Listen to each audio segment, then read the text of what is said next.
the cake has to be gone. No, all kidding aside, thank you again. You're welcome to stay and eat cake, but Nicole said something about needing to get graded on or something.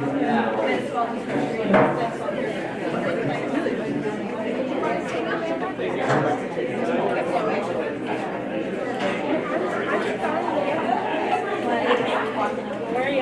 Sorry, my sign.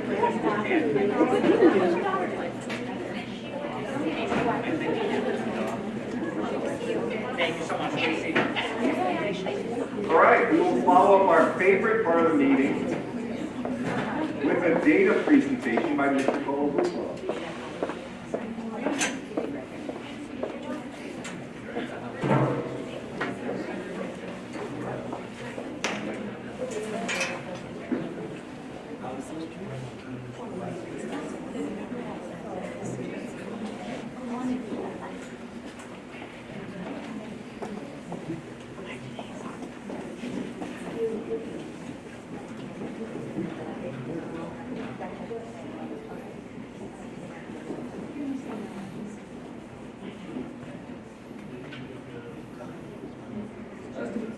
Testing.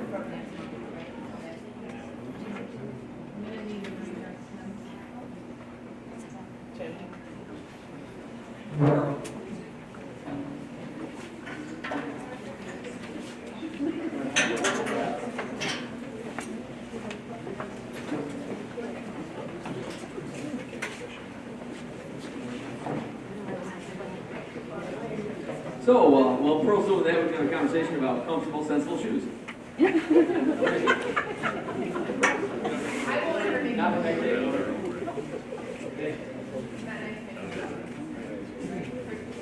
She wears flats. See how I deflect you? It's moments like this that we appreciate what the cabinet goes through more than ever. Thank you. Thank you.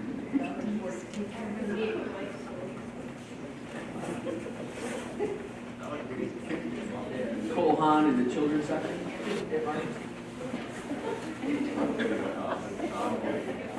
Oh, it's, they're airing this right now, aren't they? No, I don't know what's on.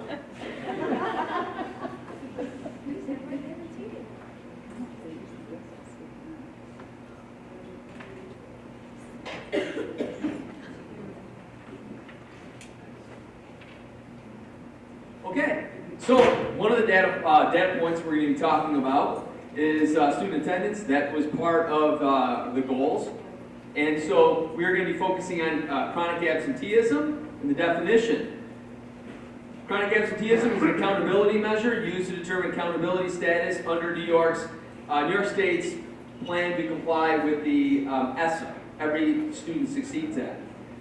Students, this is basically the definition here, students are considered chronically absent if they were enrolled for 10 or more instructional days, in attendance for at least one of those days, and absent, unexcused or excused or unexcused for 10% or more of their enrolled instructional days. So basically that means that the total amount of days that were available for a student to be in school, if they were absent 10% or more of those days, they would be considered by the state as chronically absent. Chronically. Okay, so here's a breakdown. So again, this was as of December 12th of this year.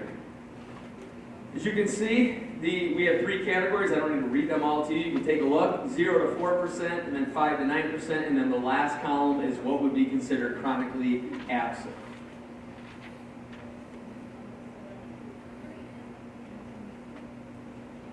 Now, this actually wasn't the most updated. Yeah, just, can you let that Bro. slide through it? That is not the most updated slide. Remember, the one that is actually, I gave the board members all of the total number of students in each school and how many students actually were on it. That was the last one that I had seen. It's okay. Do you have that one though that you can pull up? It's okay. So what we'll do is the one that we will post for the community, we will switch that with this one tomorrow morning. So basically, what is not on here is AA Cole, 279 students. 0 to 4% was sorry, that was okay. So at AA Cole, there were 279 students that were 0 to 4%, which is the total percentage there. At AA Cole of students 0 to 4% absent was 68.70. The number of students 5 to 9%, the percentage is 19.7, and that consisted of 80 students. And then there were 47 students at AA Cole that were 10% or more chronically absent, which the percentage was among the whole building 11.60.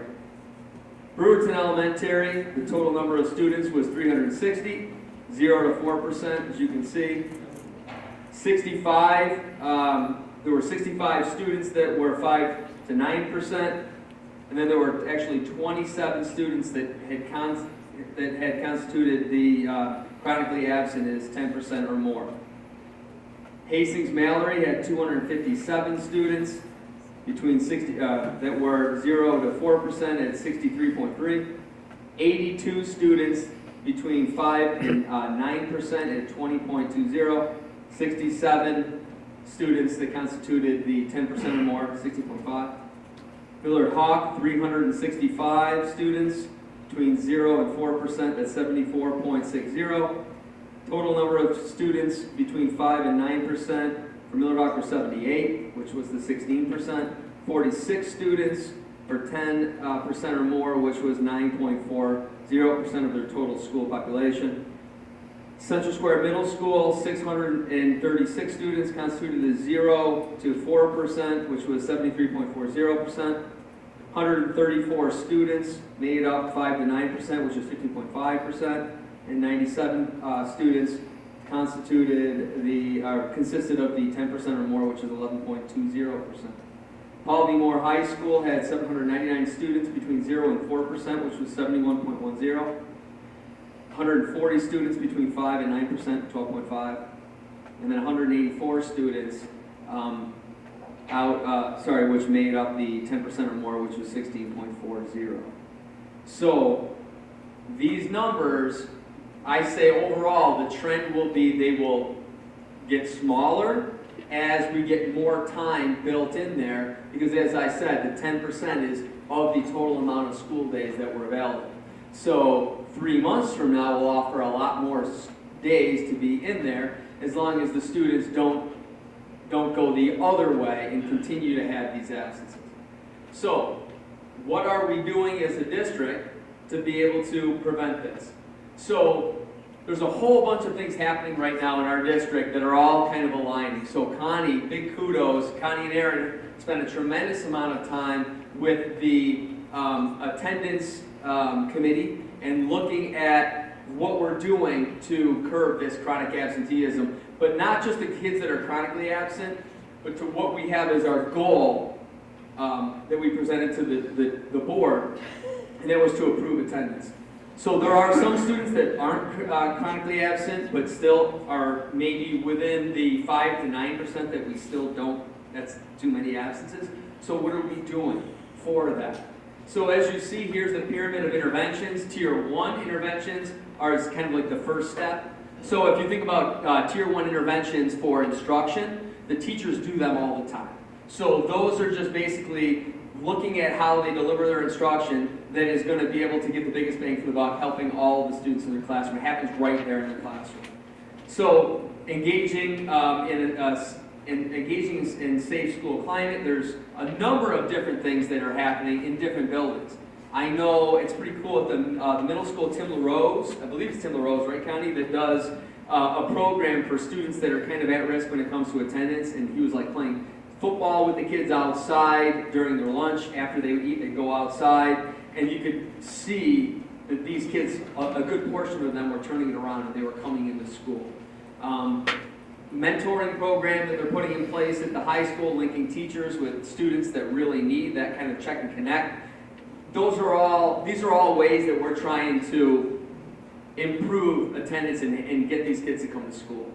And as you see, as it makes its way up, it gets obviously much more intense at the top with home visits. They have Success Plan down here, and then Success Plan 2.0. Those are like those really outlier students What is preventing them from coming to school? And I see it as kind of a pseudo elementary principal now myself and Pearl. We happen to see the same students come in 2 hours late, and it's having those conversations with the parent. And oftentimes we find out there's so many other issues that are going on at home that then give us the chance. Then what I do is I quickly call Amanda, because she's technically their building principal, and then we link in the social worker assistants, we link in the counselors and the school psychs, because that's just kind of a symptom of what we're seeing. The bigger issues are what's happening at home and how do we get these kids to be able to come to school. Because there's clearly, and it's not rocket science, and I'm not telling you guys anything you don't already know, that they get caught in a cycle. And then for a lot of the students that we see with the major behavior problems or whatnot, their parents didn't have the ideal situation when they were in school, and so then it continued. So what are these things? But we have amazing teaching staff and administrators. We have the Tim LaRoses that are connecting with these kids in such an amazing way to try to break that cycle, to try to get them to come to school. I do want to say that I truly believe that the teachers in the classrooms are doing everything they possibly can, and then just some things are just beyond their control. And then that's when we have to say to parents like educational neglect, and we really need, and we are following through on that, and we have to put parents in courtrooms to basically say, look, as a district, we're doing everything we possibly can to get the kids to be able to come to school, and we're not getting what we need to be happening at home in some situations, even with all the resources that our district and our county are providing.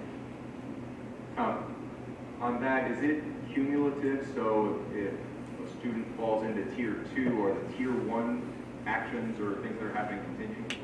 Never goes away. Okay. Whatever you do, you get tier 3, tier 1 and 2 always stay in place.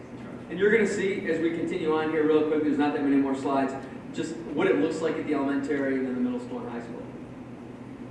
So building attendance committee, this is what I was just referring to.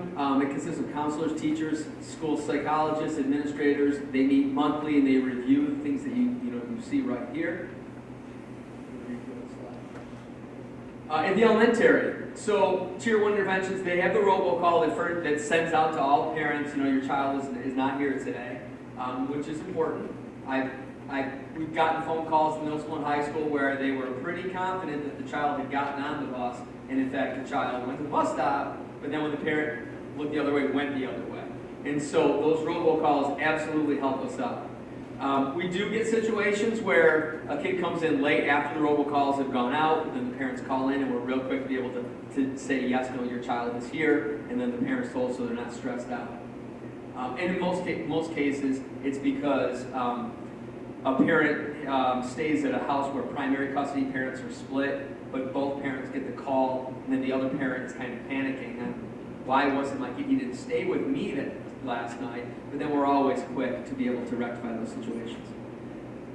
Tier 2 interventions go to the phone calls by the teacher. It starts with the teacher, and in talking with Lindauer, we felt that after a couple times with the same student that the teacher keeps trying to make that happen, it kicks up to the next step. And in different buildings, it's different people. So it can be the school psych is the second person, it can be the counselor, whoever that building feels is comfortable with the resources that they're maximizing within their building. But then inevitably it gets to the principal, and then it goes beyond the principal after the principal has done everything they can do. Then elementary gets kicked up to Aaron, secondary gets kicked up to Connie, and then we have conversations regarding educational neglect, that I want to be part of all of those, because if a parent's going to we're going to call the county to say we're doing everything we can, but the parent is not bringing their kid in, then I need to have my name on that. And then the tier 3 interventions, that the CPS has been contacted. So, and we do that. And I know some parents can say, well, that's not good for the morale. Well, you got to get your kids into school. So that's our number one goal, is that kids are coming consistently.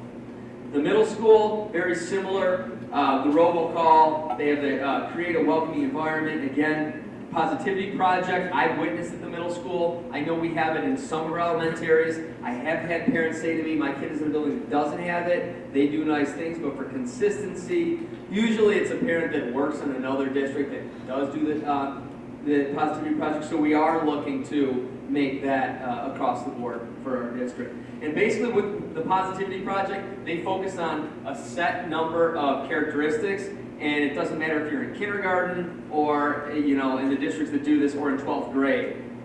During that week, it's that character trait, and they really break it down. What does responsibility mean in a way that's appropriate for their level of understanding? And then they have assemblies, and it's pretty powerful. Tier 2 interventions, again, the phone calls, the attendance secretary, the counselor. So again, they have their protocols, and then it gets up to the principal, and then it goes, you know, further if need be. I'm looking into some of this check and connect programs. I haven't had a chance to talk to Kevin about this. I actually just talked to a superintendent 2 hours ago. But they all have on their lanyards, they have QR codes on the back. And so when they meet the person that they're kind of assigned to as part of the mentor, they scan it, and then they can make notes, so that it's a really good way that everybody that's in that building can know all of the people that actually were able to meet with these students. And then it's a great way to be able to say, ooh, you know what, these really at-risk kids, no one's really checked and connect with them for 6 days. So it's a really good system that a lot of districts, that's Phoenix that I'm just talking about. Their superintendent is one of the people that checks, he has kids that he goes into buildings and does that with. So it's just another way to kind of just put together a plan and how we're doing it electronically, because we already do things like that at the middle school. And now we're starting to do that at the high school as well. Again, Tier 3, outside referral preventative services, they pretty much all end with us calling CPS to have to say, we're doing everything we can, and it's really bad. Students are out 20, 30, 40, 50 days. High school interventions, as you see, pretty consistent with what it was at the middle school. It's that kind of bringing it up the chain to making those phone calls, having those meetings. Unfortunately, there are those outlier parents. It's probably more for us to be able to just say to CPS that we did all of these things, unfortunately, because some of the parents, they don't return calls, and we don't have a phone that we can actually even get a hold of them with. It becomes very frustrating. So my hat's off to the elementary, middle, and high school staff for not giving up. And it can be very frustrating sometimes when you can never get a hold of a parent. None of their phones work, but they don't give up on that, because at the end of the day, it's that kid is it's our number one concern. Are there any questions? So what we're going to do is... you just asked for questions and you started talking. Yeah, I will be quiet. That's an excellent point, sir. So in about 3 months, you guys will see the updated numbers to see how those fluctuate. Now questions. So, when you took this on as a goal, is the information, the stuff that you're doing, has that been memorialized, or did you just sit down and change the whole way that you put this together? Good question. So things were happening like in pockets, and we wanted to make it a systematic approach across the entire district. So the state came out with this maybe 2 years ago, as they added chronic absenteeism as an indicator. Prior to that, the state didn't have that as an indicator that you could be a targeted district. So we, in fact, are a targeted district. Chronic absenteeism was one of the reasons. But in all of our buildings, we've always tried to do things, whether it's through like the ASPID team or whatnot. But this is just one more example of how we're trying to make it uniform steps across the district. Yeah, because I look at AA Cole, right? I'm kind of a data guy. So you have 30% of your students are between 5 and 10% or more, right? That's a large part of the population. So Brewerton, right? Not so much. So, and eventually all these kids come up through to the school, right? Because they're all tracked up through. So, you know, as we look at it, you said 3 months. I would like to see not just information like once a month. You're meeting once a month. So, are you seeing the progress? Because if you need something from us, in order, if you're not seeing the results, right, to put this in, because measurement's the hardest part about changing culture and changing quality. Is that we're looking at this, it's not getting better. So, what are you going to need? You're going to need more of this or that. And I just, at the end of the year, you don't want to see a cold not improved, right? Correct. Because the 30%, that's a large population. Absolutely. So our principals and our team, they have access, the counselors, they can look at this daily and see the most up to date. But what I also want to know is I want to compare, the buildings to themselves. Because here's the deal. again, like I said, it's not rocket science, it's science, and I hate to make stereotypes, but generally across the state, if you look at the Title I schools, that according to free and reduced lunch, they normally rank the highest when it comes to this, for many reasons. Right. Maybe parents working a couple jobs, or nobody's home to sit by their kid to say, hey, I need to get you to school. So what I definitely don't want anybody watching this to think that these parents in these other schools are worse parents than they are at Brewerton or anything. I'm not saying that by any means, but statistically, if you were to look at that, so what I want is, to your point, I want to compare AA Cole now to AA Cole next month. And then what are we doing for AA Cole to improve that? And Brewerton as well, is what take them where they're at, just like we do when it comes to like reading. There are certain things that Brewerton blows the other ones away in the water when it comes to certain standards. So I'm not comparing Brewerton to the other schools for that. I'm saying how can Brewerton improve against how Brewerton was the month before. Yeah, because to me it might indicate a different tool in the tool bag for AA Cole, and if you're going to be, another position established, then to me, you show that as it goes through. To me, it would be more supportive to say, Brewerton showed or Miller Hawk shows improvement in the current system. AA Cole is not, it stayed the same. So this is what we want to do to try and turn the number to their outcome here. So it's continuous improvement, and always take a look at it. And I think looking at it continuously is going to help. Well, and to add to that, I think it's going to be really telling next year when we have 2 social worker assistants at the elementary. Like right now, Joe Mouse is doing phenomenal work within the 2 buildings that she's at. But then to be able to also have that same position for the other 2, to then really go, okay, let's look at needs. What's your caseload for your 2 buildings? What's your, and then we could really look at it and then tease out to say, wow. And we're seeing that right now at the high school with the Farnham drug counselor, that there's not enough days right now for us to be able to have them with the amount of time that we have. We're going to need them another day because of the whole drug epidemic that's just rocking our county right now. So those are all things, and I bring that up because it's data points. So if we're going to say, hey, this building needs this, we're going to have to show you why they need that, what we've already done. Question? Yeah. Exceptional activities involved in that numbers also. Go. I'm saying like optics, for example, maybe a higher concentration of exceptional activities, say in a school that will have more chronic absences. Is that being used by the numbers? Well, Hastings would be because the foundation students, but and Hastings does. But what I don't want to say publicly without looking at it is look at the special ed population in AA Cole compared to the special I'm ed. just taking it as an example. Yeah. Because I know myself, especially, usually, especially kids are usually more chronic absences and illness or something. That I didn't know if that was, are you looking at it from like breaking it down farther, like classroom level? Or, They are. Or even grade level? They are, and I'll tell you why. Because if we have a student, let's say, that was gone on a vacation and then sick for a week, so the first month of school, they would have appeared as chronically absent. So we're not saying, oh, we need to put all these interventions. No, you don't. They were just out for a week and they were sick. So this isn't a knock on the kid's family or for them, because then 2 months later, once more days can fill in, they're not 10% anymore. So we're not saying, so if we see a special ed kid. I just know there's a special ed kid that I know that I Sure. most students at Hastings Mallory, and he's, like this time of year, he'll be in the hospital for 3 weeks, and that's gonna. Correct. Hastings Mallory. Correct. Yes. Still gonna get started. But there's a reason. Right. But that is our interventions. The interventions are differentiated By the person. by person. So the state doesn't really care. They want to know the number. If you get us on the list, but at the end of the day, who cares? Well, and So, that's what, I don't wanna get disputed by the number sure. as much as I wanna know the reason.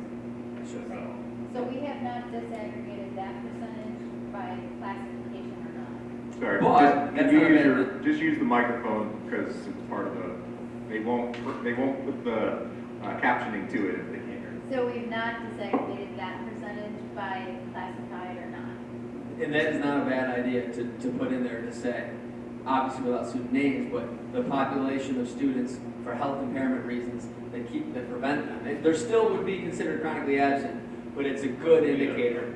Because they're already looking at all their committees. If they recognize that's the case, they're not gonna give that kid a check-in and connect and other kind of interventions because they know why the student is not coming in. But that's a good point. Now, if the student is, as Randy said, sick for 3 weeks or in the hospital, and we're providing home tutoring, is that still considered absent? How does that, okay. No, if we are providing, no, that would not be considered absent. Because we are providing an educational program for the student. So with all the data points on like the state ed report card, is there any sort of benchmarking, like how do we compare to, say, just take our elementary buildings? How does that compare to quote the averages or the best in class? Is there any benchmarking out there? It is a good question. Have you seen benchmarking regarding attendance, chronically absent, since this is so relatively new for the state board? Well, in our ESSA data, they tell you what your MIP is, what you measure of internal progress, and what your target is, and we have to meet that. So yes, that's what we shoot for. But what he's saying is, do they give us a benchmark of other districts that say, okay, you know, this is considered good standing based on the New York State districts that fit your demographic, you know what I mean? So, like in our county, when we have these numbers right here, where do these numbers, I have yet to find So where our these are reported. attendance is actually around, if you look at our overall attendance percentage, it's about 93%. Doesn't sound bad. But it's not our overall attendance, it's the number of kids and a percentage of kids that we have chronically absent, which is that 10% mark. So, Do Andy, you see the difference of what I'm saying? no, Like, our 100%. Overall isn't bad. Right. Kids are chronic, the kids that are hitting that 10% mark is too many. I think the only way, Andy, I'll be able to get what you're saying is when I sit around the chief's table and say, hey guys, that's what our data is, because there's nowhere I can just Google Mexico and find this kind of broken down. Well, yeah, and I don't need that info. I was just wondering. I didn't know what exists. The reality is, to your point, Connie, I mean, it's about the individual student, right? It doesn't matter if we're 90 or 95. If there's a kid that's missing 10% or more, we have to help them, right? So, what is the next step? Like, I know you're not going to present on this data point every 3 months or anything, but when do you look? What is the next measurement that you would look to see if what you're doing is helping or not? I would say the individual students. Well, the district attendance committee meets every 3 months. So we have a January meeting, and we'll look at district data. But the building attendance committees meet every 2 to 4 weeks. Some of them are meeting, like, are pulling the data every week, because that's the only way they can determine what identified level they will be at or tier. And then they put the intervention in place, and then they have to progress monitor it. So they're literally checking every week, every week, every week. So, And is the individual and data that's reviewed regularly, is it manual or is, so I've often found in education, there's a lot of manual work that has to go into getting the actual data, so, or is there actually good software and tools that are we giving pull it us out of data? school tools. And then the elementary is using RTIM Direct, that's where they'll put their intervention plan, right? That's what you guys are using. And their interventions and their progress reporting. And middle and high school are using RTIU, right in school tool. Is it push or pull? Are you pulling it or is it alerting you? No, it's not alerting. It's not like what we were talking about. Like, It's being pulled, and we had the school tool programmers actually design a custom report that would pull to the day attendance for us and flag our kids who are at that chronic absentee level. And so we pulled any day, and it's been so successful, they pushed it out to other districts who are using the same report. So we were the first to request it, because school tool doesn't like percentages, they don't like this indicator. They want to count number of days absent and be done with it. They don't like this percentage of enrollment concept. So we have this custom built for us.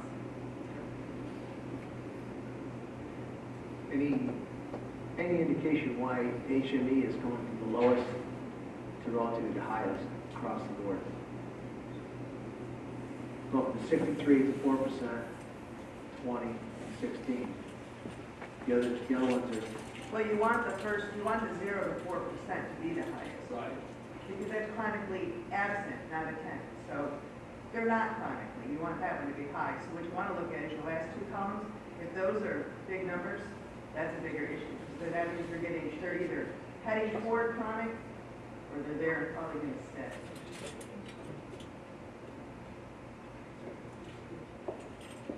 Yeah, how are you gonna pull from 10 to 0 to 4? That's the goal, right? No, that's not what I'm saying. You get 63% of your total population absent in the 0 to 4%, right? Right, that's good. It's good, right? Right. But why are we getting a higher percentage, relatively speaking, in comparison to the other schools as they get closer to the 10%? What's driving that, is what I'm saying. And that's what the intervention plans will figure out. Aaron, you Well, have something it's- specific? Yeah, so I just met with the attendance committee last week, and we looked at, we spent most of our time looking at the chronic kids. We had a handful of kids that were on vacation. So remember, this report, this mid-year point, there's not as many days. So if you're gone on a trip for 8 days, you're automatically on that list. So we had one whole family that was 3 kids. We had another family that was 2 children. And then the foundation's kids, in talking with the nurse and everything, there are a handful of students in those classrooms that aren't necessarily well, that have missed a significant amount of days. So in working with the nurse and the family, we've contacted the doctor. So there's things that are being done to try to rectify it, but that's going to be something that I talked to Jan about, is working with those families and the teachers in that classroom to try to make attendance be kind of a priority for those classes. So that is something that I have on my radar to talk to Jan about this week. And then the plan with the committee was really to, yes, we have these plans. There was a home visit actually scheduled for today, and CPS got involved somehow, so we kind of put that on hold. So that is happening. Those were set up for this week. The plan with Jan is really going to be looking at those at-risk kids. So yes, we have plans in place and we know what we're doing with the chronic kids, but let's prevent that middle column from getting to at-risk. So what are we doing there? And that will be those monthly meetings now that somebody kind of is, there regularly to make those happen. So that would be fair. HME is more of a matter of circumstance based on a very small set of data that we have, Yeah, I right? think they all In are. contrast to the high school, let's say, for example. High school, if you're gonna have, that's because they're seniors. And, there's a lot of reasons where you're gonna have that problem, but in an elementary school, to see that number go that direction didn't make a whole lot of sense to me. Yeah, no, I see what you're saying. I mean, because this is good, this is the color you want, and then that's a red flag on the side as it is. But it's always that kind of catch-22. So when we're presenting to the board, my thought process is to include them all, because the state's going to include them all. If we could have easily said, okay, let's take out those health situations. Right, that's neither here nor there. Well, no, it kind of is, because But for you guys it is, because yes, there should be some explanation back to the state saying that this number is at 16.5 because we've got X number of kids that are in this program, and that's the facts, right? But beyond that, just looking at the numbers, comparing the 3 elementary schools or 4 schools there that could probably fit in that 3 anyways. Why is that one going in that direction? That was one thing that triggered it. And you obviously have a good handle on what that is. That's really all my question. And to add to that, we always have the opportunity to argue with the state in terms of if we don't think those indicators are accurate. So say it came down to that, where we did so well on this, that the only kids left in that 10% or more were kids who were, medically fragile or whatever we want to call it. Then we would certainly be in contact with the state and say, look, we've done everything, but these are the circumstances, so. Right. We keep our children, we program for them here in Central Square. We keep our children, our programs here. We're not sending our children or programming for them outside of their own schools. That's one of the unintended consequences of doing that, is we may have higher chronic absenteeism because our children are frail. Right, all good. And I only bring this up for you guys to say that. That's why I asked the question. You guys know it, you guys say it, you know that for us at the state level, done deal. But without saying it, you look at that slide right there, the general public watching this, looking at that slide right there is gonna go, Hastings mailing, what is the problem with Hastings mailing? Right. You guys have the answer. We just gotta get it on record. Which is super good to have these conversations because only us and Fulton were part of the whole equity that they have to look at every single building. Now everybody has to, and with that, they have it out there that it's public information that you can say, okay, how much money is being spent towards students at Brewerton compared to Miller Hawk, compared to Hastings. So by having these conversations, and we say it a lot, any chance we can get, that Hastings' number will be significantly higher with all the TAs that are in there because of the Foundations program. So anytime we can have a conversation like this, I think it's super important that the community does understand that there are buildings that house certain programs that do impact numbers. Any other questions? I just have one comment. I won't go on my soapbox about what I think the issues are. I'll leave that alone. When we show this in the future, all I'd like to see to make sure, though, is right next to each one is the new number. So 68.7 went to what? 19.7 went to what? And 11. I don't want to look at 16 different spreadsheets. It should be side by side, and then it's very easy to say, well, you go went from 68.7 in the 0 to 4, which is a good. If that went to 72, that's great. Absolutely. So if the 10% or more went from 11 to 16, that's not. We'll keep the numbers that like you have that actually break down what I've read here, and then we'll have them like in red, and I'll have a little key that says new number, old number. That's the point. Any other questions? Okay. Thank you. Thank you, and now on to the 3-year projections, right? Where are you at?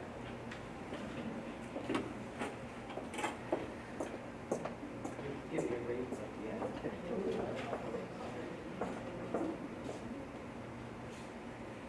Move this up closer.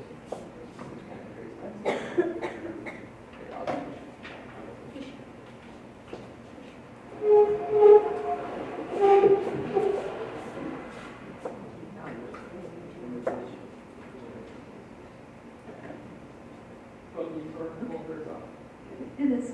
Oh, fantastic. Tonight, we're looking at our 3-year projections. It's a long-range planning tool. Basically, this is required from state ed.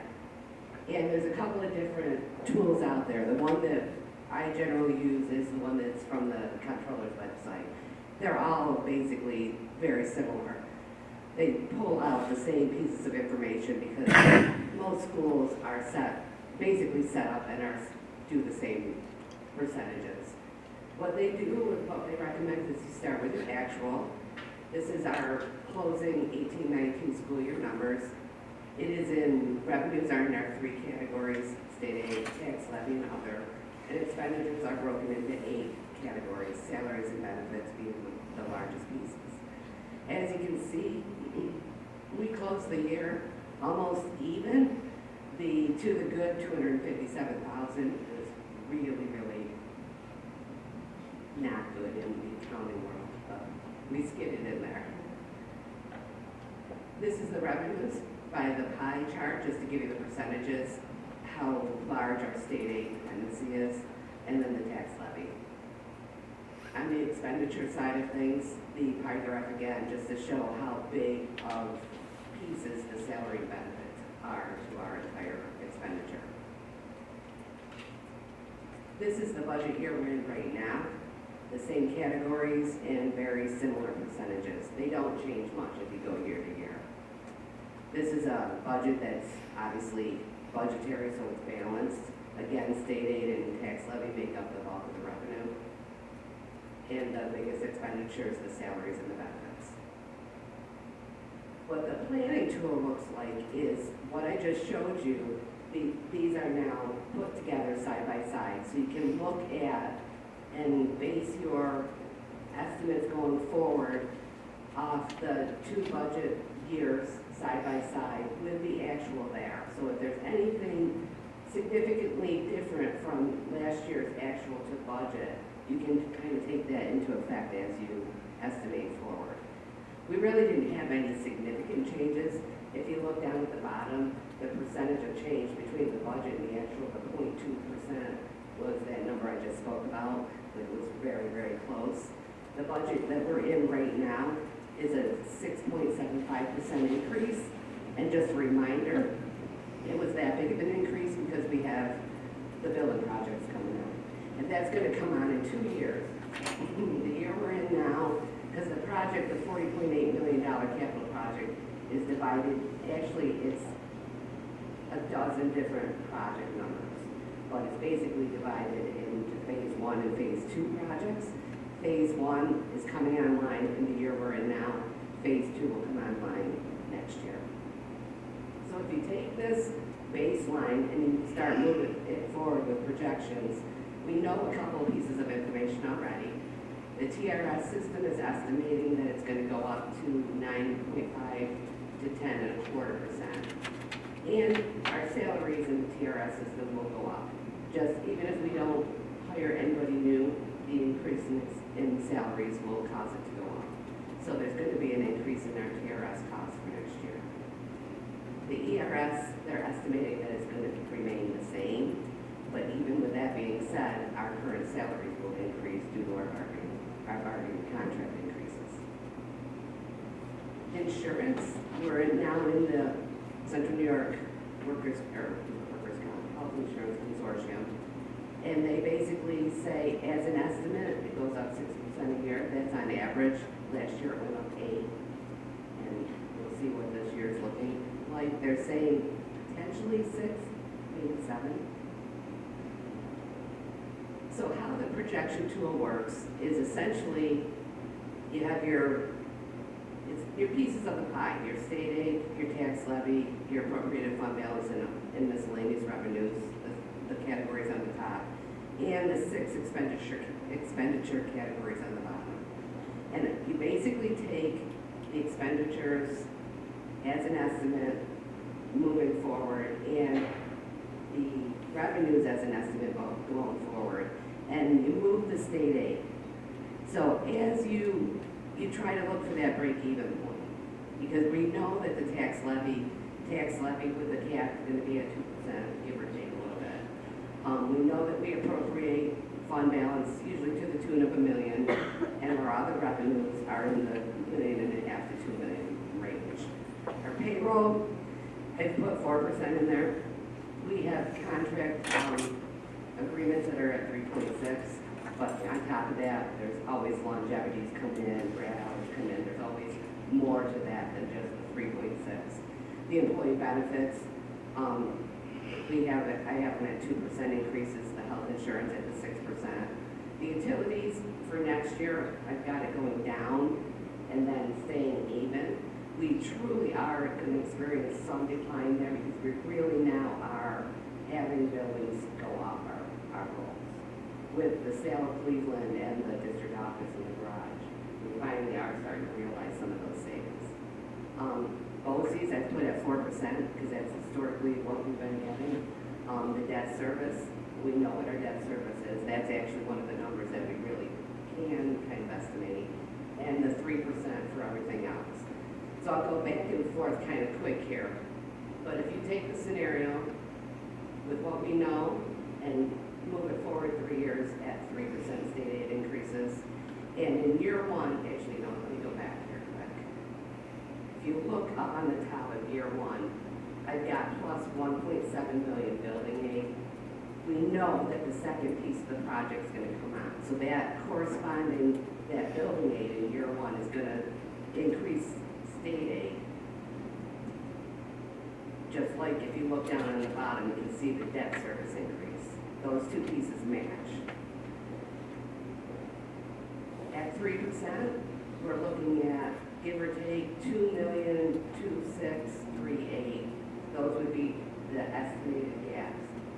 If we move ourselves forward to a 4% state aid increase, the gaps get a little more doable, 1,416,22. If we go to a 5% state aid increase, that's getting into our break-even area. And we can manage that without a lot of change to what we currently have, knowing some of the increases that are going to go forward. Now, on the bottom, if you look at those, the percentage of changes, generally, if you look out year 2 and year 3, you've got the 3.4 and the 3.8. We're always going to be between the 3 and 4% increase based on what we have going on with all of our expenditures. The first year, the 5.6, just like the year we're in now, the 675, is due to the capital projects coming on. So the expenditure side, the debt service is increasing, but we're getting a corresponding increase in the state aid. So the two go together, but the budget increase is larger than it normally would be. So that's how the projection exercise works. It just kind of, it's to give us like a broad look at what it is that we need in state aid to really continue forward with the programming that we have now and keep it all intact. The rest of the presentation, I've just pulled off the forecast 5 slides that are the same information. This is our state aid is red, tax levy is blue. I pulled this because I'd like it to be understood that those graphs and those categories that we discussed are not arbitrary. This is what the state uses, and we pull the same pieces, the same object codes and function codes off of the account codes that the state uses. This is the same data as a percentage of our revenue, so you can see that the gold line, that's the state aid and how significant that is for us. These are the expenditure, again, by the same categories. So the gold and the blue are your salary and benefits that make up the bulk of our expenditures. All right, sorry, just go back one. What's that blue sliver? I can't magically, is it the debt service? So why does that go away in 2020? It's a piece of the debt service that is coming in this year that it's our anticipation notes versus our serial part of that. Because right now we're financing, but not fully financed to serialize. Yeah, because it's pulling right off the ST3, you get some little tiny things that I don't differentiate in our bigger program because of the account codes that they're put in on the ST3. This is the salary and the benefits as a percentage of the budget. The green are the salary, the blue are the benefits. And again, you can see how much of that makes up of the total expenditures. The same information shown a different way. Fund balance, we had this discussion at the end of August or September when we created the ERS reserve. So that it's definitely gone up with that added. And Beds Day has come and gone, and we still are experiencing declining enrollment. So again, to let them know, so Beds Day is in October. So 1920 school year, we're at 3,598. And that is with no UPK. UPK. UPK is not counted inside of the, what do you want to say, the general fund budget numbers versus, class size. And that's for everybody because UPK is not required. And I obviously don't recall off the top of my head, I don't know if anyone here does. This is still, from what I kind of remember, matching the anticipated decline, like the chart we looked at for 4 years now. Continuing to match it as it was projected, right? That is true. Yeah, it is starting to level off a little bit. I mean, it's not going down as fast as it was between like the 4,088 down to the 37. That was kind of really dipped right there. It's kind of leveling off a little bit. I think the projections, we have some that we did like 10 years ago. It declines us all the way to almost like, I want to say 2025, and then it kind of sits right there. It's like 3,300. And would you say that for the next 5 years? I'm putting that on my memory, but we've had a bunch of different projections done over the years with different companies, and it goes down to like 3,300 in that range. Kathy, I believe the Seversky study one is still on our website, that she would be able to go and you'd be able to look at that Seversky study that had charted the enrollment. And it's just that, obviously, you can predict out 5 years fairly accurately because you've got 5 years of birth rates. After that, they're tweaking it, they're putting some trend data into it. Because looking at this, like every 3 years, we lose about the equivalent of a graduating class. Do you happen to know if this is just a decline in school-age children or decline in population? I can't say either for sure, but I think it's a combination of both. And When you talk about all of these trends, this is not just us. This is across the state of New York. And a lot of times, I mean, you've probably seen them in your conferences. They show the state, they show the counties and the districts, and there's very few colors that are increasing. And the live birth rate is really what Seversky based it on. About how many students that are, or how many people that are here that are of age to be able to have children, and that whole group just gone. And that's across our entire county. And then how many children are actually being born, the whole life. And that's what Seversky really based it on. And this is our actual data right here, but we have out of Forecast 5, we also do an enrollment trend that goes out to 5 years with the birth rate, which I'll be doing that in the next month or two. That's in one of the next presentations. Thoughts, comments? It is unequivocal and undeniable the state has lost population of significant numbers. Yes. So, to Kathy's point, that has to have a significant amount to do with this data. I personally, I probably shouldn't say this because it's not politically correct, but I'm going to say it anyway. I think our district's going to be under 3,000 students in the not too distant future. I'm not hoping for it, but folks, it is ugly out there. It is ugly. And I think the decline in population is only going to continue as long as what's going on continues. So, Well, that's the thing, we control what we can control, right? We can't control the population. Although we can help. But what's scary is, when we look at this, the reality is, to Kathy's point, you take a 4-year period and we lose, for argument's sake, a graduating class. And yet, a 4-year projection shows a 20% increase in overall budget. That's the difficulty the board faces. We can't sustain that. But I need to jump in on that, because if you looked at in 2009, we had 5,000 students. You looked at our special education population, and now you look at that's our numbers, but if you look at the number of students that come to us from other districts already with an IEP and all of the needs that are in their IEP, that's why Dr. Collins has been really examining, instead of just throwing one-to-ones at people, really looking at what is needed, because, again, it's hard to look at that and say we have this declining enrollment, but yet we seem to be spending a significant amount on. Why is that not dropping consistently as well?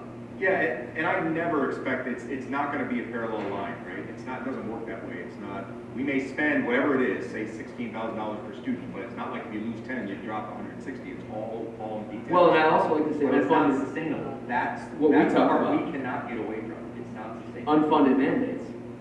They keep having these more unfunded mandates that they've done at an astronomical rate over the past 5 to 7 years.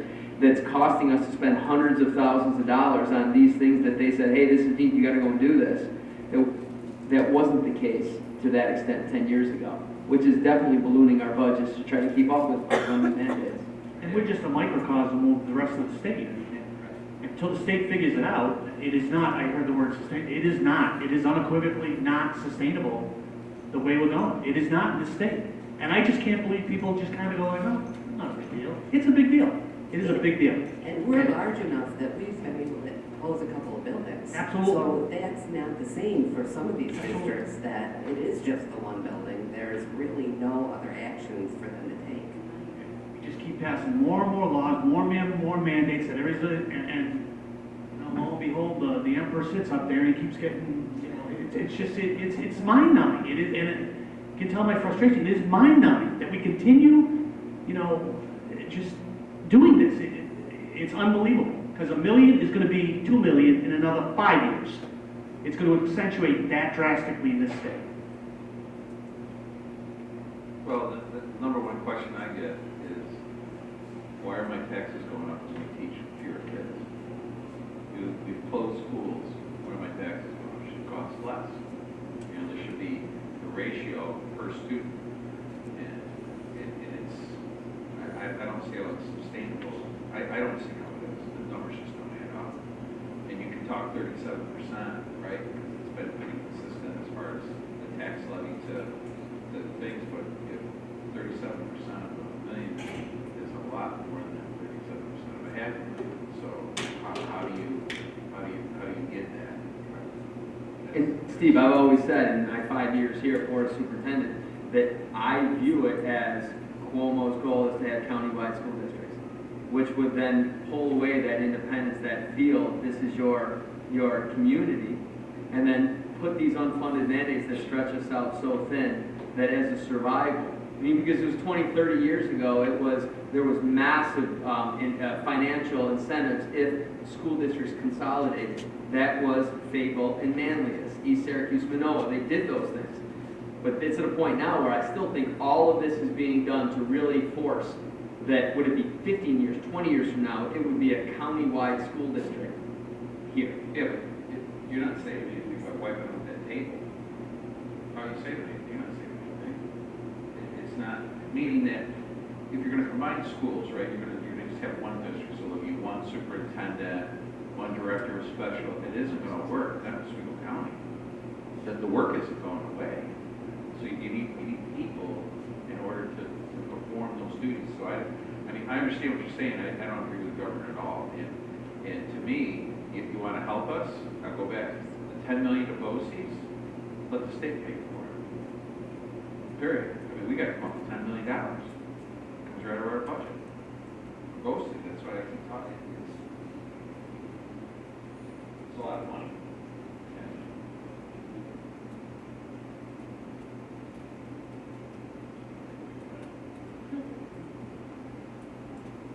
I came back to this one because when you talk about, why does it keep going up and what is it with our taxes, none of these increases are drastic or insurmountable. It's just, it's numbers, when the taxes are not going up in comparison to the total budget and the state aid isn't making a difference. Well, yeah, no, the only, this isn't directed at you, so clean this down. The problem with that is, they are going up. We may not be raising our taxes, but the taxpayers are still paying the state aid. Like that, and that is the failure of the New York system is boards and districts are patting themselves on the back because we're, quote, keeping this part in check. All we're doing is keeping on someone else's back. I mean, we just keep doing that. Yeah, and that's the problem. So it's not directed at you at all. Oh, no, and the bulk of, remember too, the bulk of the state money is sales tax and income tax. So we're all paying that. And then the bulk of their expenditures are schools and health insurance. Yeah, and as we continue to lose population, we will continue to pay more sales tax and income tax. Yeah. Maureen, just a quick question. With the green column for the budget for the current year, and then I'm looking at the 1920 projection,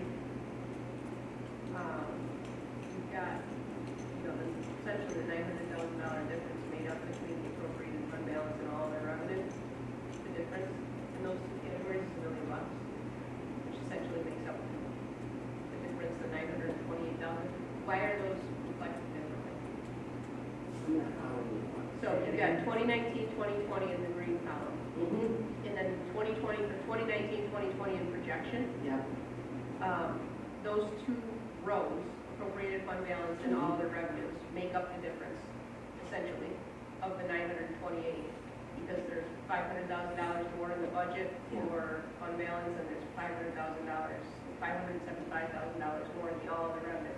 Why are those different? I just pick those. I always use $1 million because as a general rule, we're appropriating $1 million. Yep. We went to $1.5 million this year Okay. because we have a lot of one-shots that are coming in.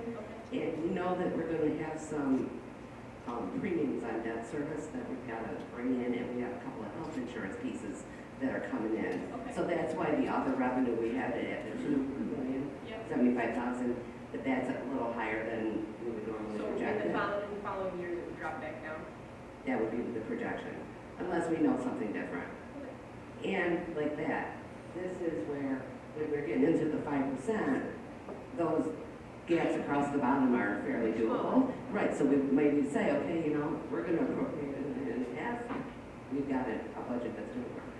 That's where the work comes, what we wanna do and how we wanna make it work. Any predictions? What are the prognosticators predicting state aid's gonna come up? Well, you were all at that session that we were at BOCES. So, and I don't know if you've been watching like school boards and everything that's been coming across the last couple of weeks, but everybody's going in there saying, again, we need the $2 billion increase. It's unsustainable, the schools are going under. You didn't do it last year, you have to do it this year. Basically fund foundation aid again. Then you've got the governor and now the comptroller came out and said, there's a huge gap because there's something wrong with, they've got to make up the Medicare for the last 3 years. So that's the same thing again. Where are they going to put it? Are they going to put it in school aid or are they going to fix their health insurance problem? Those are their 2 big ticket items. And Chris has said to us that he doesn't project it being a good year.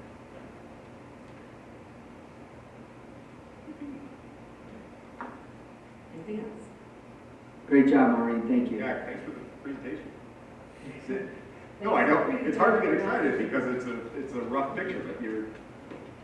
Good job showing the rough picture. Yeah, you did a good job. Yeah, get another piece of cake. I'm trying to add some options. So maybe getting our students ready for college and career readiness and partnering with the local businesses that we've done to see what our students need to be able to work at the right level at your businesses. If we can partner more with the STEM industries, maybe we can keep New York kids graduating and staying in the area. If we can keep these businesses getting the product, so to speak, that they need from our graduates. So, we could be on a good path. Like your optimism. AOC is gonna fix it all. Oh, it's good. All right, with that, we're going to move into reports. Really no unfinished business. Board of Education presentations, the link is in there. I really don't think there's anything to discuss there. I don't have anything for report. Mrs. Fishman, no. Open it up to the board. Any topics, anything anyone wants to bring up? All right, superintendent. Okay. Emma Herman, girls soccer, and Jake Morant football were voted to first team all Central New York for their respective sports this fall season. Every classroom met their food drive goal this year at Brewerton Elementary. That means that they all brought in an average of 18 food items per student in every room. The highest donating class was Mrs. Kaz's room with 1,325 items. The goal was only 414. There were 7 volunteers from the National Guard with 7 pickup trucks that came and took all the donations to the food pantries at the Methodist Church. Here were the total numbers. Last year, the total was 8,269 items from Brewerton. This year, it was 10,758 items. Brewerton is going to be handing the food pantry $1,679 in cash and checks as well. Mr. Bowden wanted to thank all of them for participating in the food drive. At the next one, I will have all the numbers. It's pretty impressive across the board, but the numbers were still coming in at the other elementary buildings.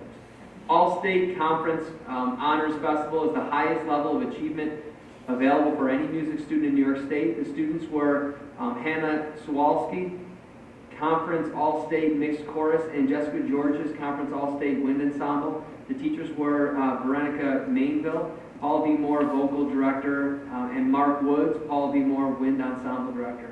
The Polar Plunge for the Special Olympics was another remarkable turnout. I was on the flock, there's the pictures.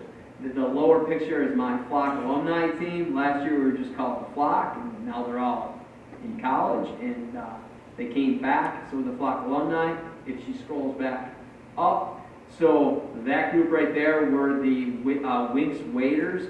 They had a significant turnout from the Hastings Mallory staff to come out to not only, they ended up raising over $3,200 for Special Olympics, but it was also, in Larry Winx's memory, as you all know, special education was very near and dear to hilarious. So they had the t-shirts, you can't see them on there, but they're pretty cool. The Plunge 2019, and it says Winks Waiters. And also in there is Special Patrol Officer Rich Hargraves.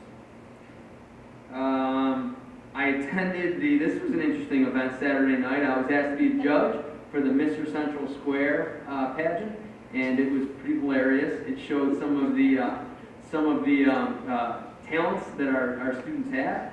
And the student that won was Gage Peters, who was able to walk all the way across the stage and back multiple times just on his hands. The judges, with a talent, evening wear, and they had asked the question, why do you feel you'd be a good representative? And he actually worked in all of the attributes of a Central Square learner, as he obviously found out that I was his judge at work. And and he was, so he got it. Thank you to Mrs. Stats, Fred Colbert, Nicole Heath, who are also judges. I've been attending the elementary concerts, and they have been phenomenal. I've been tweeting them out, and on my blog that's going to come out tomorrow is going to have videos and pictures of it's amazing. We talk about fine arts program, and we're really rocking it here in the district. I'm continuing to be amazed at these concerts, and everybody it comes out, every family member, grandparent, people live on the street. They're very well entertained. They're really well attended. Thank you, and that concludes my superintendent report. Thank you, Mr. Palupa. And with that, we move into items for action, discussion and action. Can I get a motion for item H1, the approval of an overnight student trip? I'll make the motion. Second, McCarthy, second by Mrs. Wood. Any discussion? All those in favor? Thank you, it's unanimous. And with that, I will make a motion that the Central Square School District Board of Education move into executive session for purposes of discussing the safety and security capital project updates, as open discussion would add undue risk to both staff and students. Can I get a second? Second by Mr. McCarthy. Any discussion? This will be with no action to follow, so if anyone would like to see us close out the public meeting, we will be doing it down in the conference boardroom at the district office wing. All those in favor? Thank you.